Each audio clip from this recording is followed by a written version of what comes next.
welcome back to Weeby Kids again.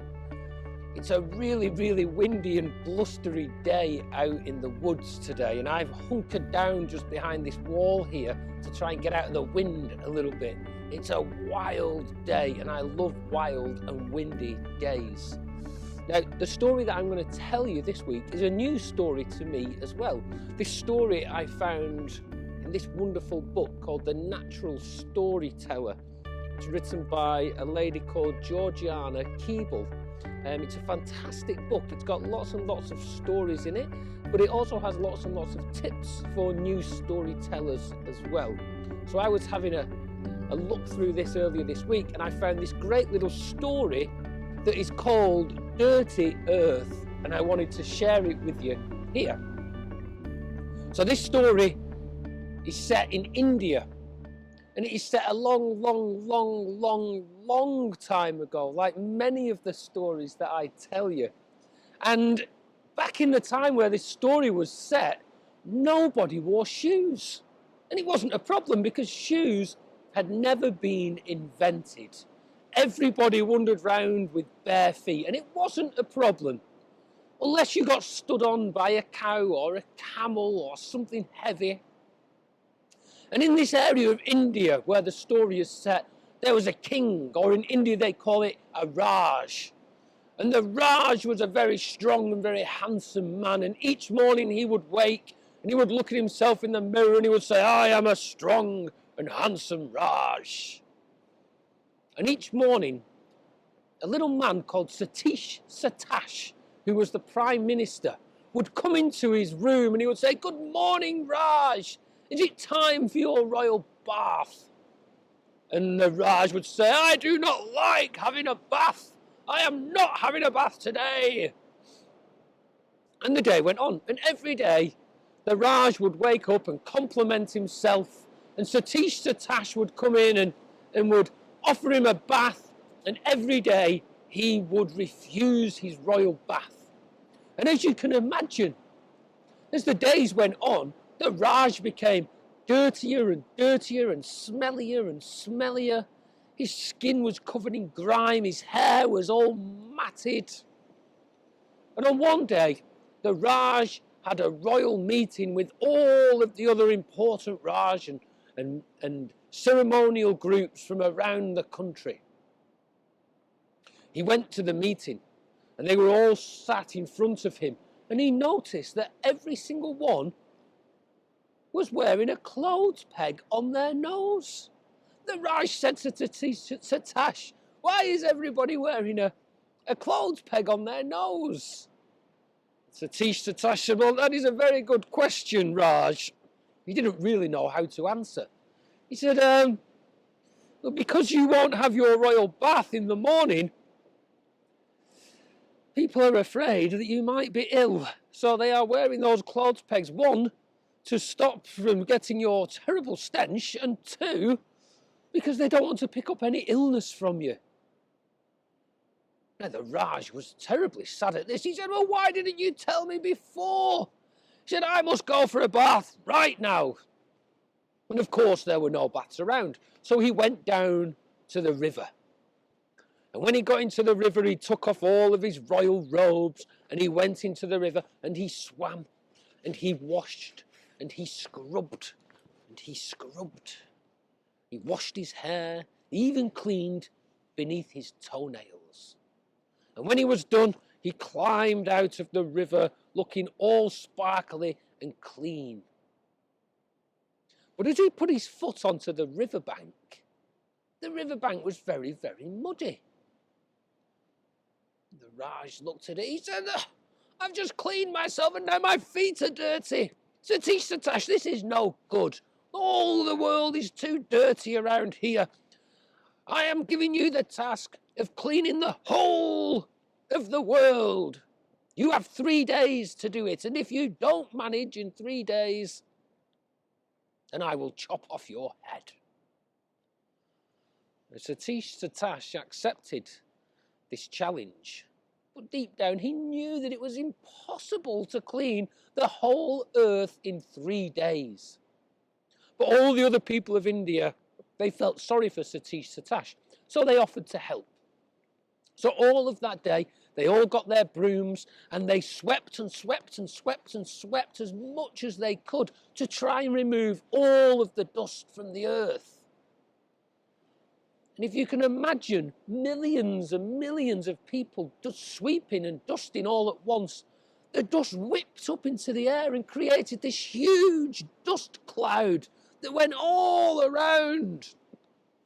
On the second day, the Raj came down and he saw this dust cloud. He said, "Satish, Satash, I told you to clean the whole world, and look, you've created a dust cloud. This is even worse. You now have 2 days to clean the whole world, or it is off with your head."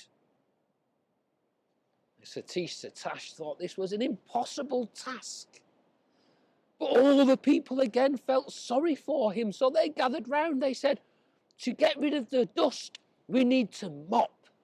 So everybody got their mops and their buckets and their water, and they all started to mop the earth as quickly as they can.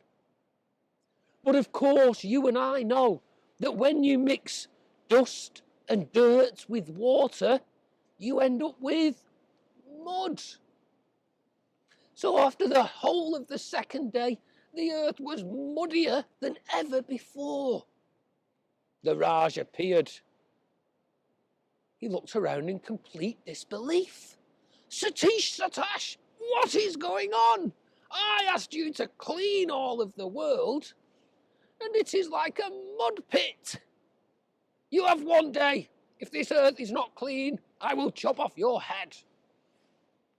Satish Satash knew that this was now totally impossible.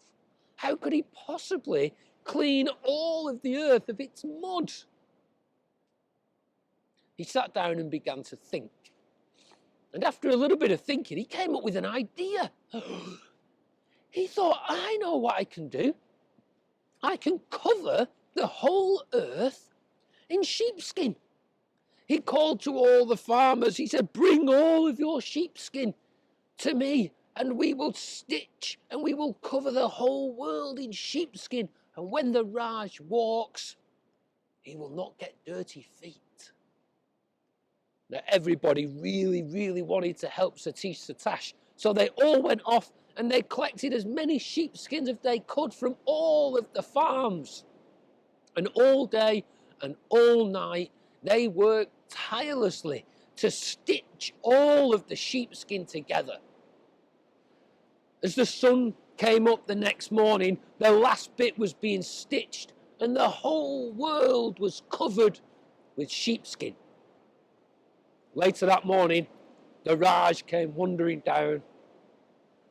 He walked and he looked at his feet, and just as he had asked, they were totally clean. The whole world was spotless and smooth, not a single bit of dust or a single bit of mud. The Raj called Satish Satash over. He said, "Satish Satash, you, my friend, are a very, very, very clever man. You have removed all of the mud from the earth, and now I can walk without getting my feet dirty." And Satish Satash was very pleased with this. He was smiling inside to himself and feeling very, very proud of himself. When out of the crowd came a little old lady, looking very, very, very angry. She walked up to the Raj and Satish Satash and she said, "You two think that you're very, very, very clever? You're very, very proud of yourselves? Well, let me tell you, you two are very, very, very silly." She went on, "This morning I went out to my garden to collect all of my greens for my breakfast. And what did I find? Nothing but sheepskin. No sun can get through to the earth, so nothing is growing. I also went to my cow to milk her for my breakfast, and she too had no milk because she couldn't eat the lush green grass. This idea of covering the world in sheepskin is absolutely terrible." And the old lady, she reached into her pocket and she pulled out a knife and she bent down in front of the Raj and she began to cut around his feet. She cut around one and cut around the other, and then she reached in her pocket again and pulled out 2 pieces of string, and she tied the sheepskin that she had cut to his feet. And she said, "There you go. Now you can see. You can walk around with those on your feet, but the rest of the sheepskin can be removed." Now Satish Sutash suddenly saw the problem with his plan, and the Raj also realised how silly he had been to think that you could cover the world with sheepskin. All the people saw through their faults as well, and the Raj was moved from power from the castle along with Satish Satash, and in their place they put the old lady, and she became the new queen. And the first order that she had for all the people was to roll up the sheepskin, remove it from the world, and once again let the plants flourish. Fun little story. I really liked that when I was reading it this week, and I wanted to share it with you. But it raises some interesting questions. Why do we wear shoes? We don't see monkeys wearing shoes, and we don't see squirrels and foxes wearing shoes. But could you ever imagine a day where you got up and went out of the front door, off on your business for the day, and didn't put on some type of shoes? Or maybe there is a barefoot adventure waiting just around the corner for you this spring. Thanks for stopping by for the story, and we'll see you again sometime soon. Bye!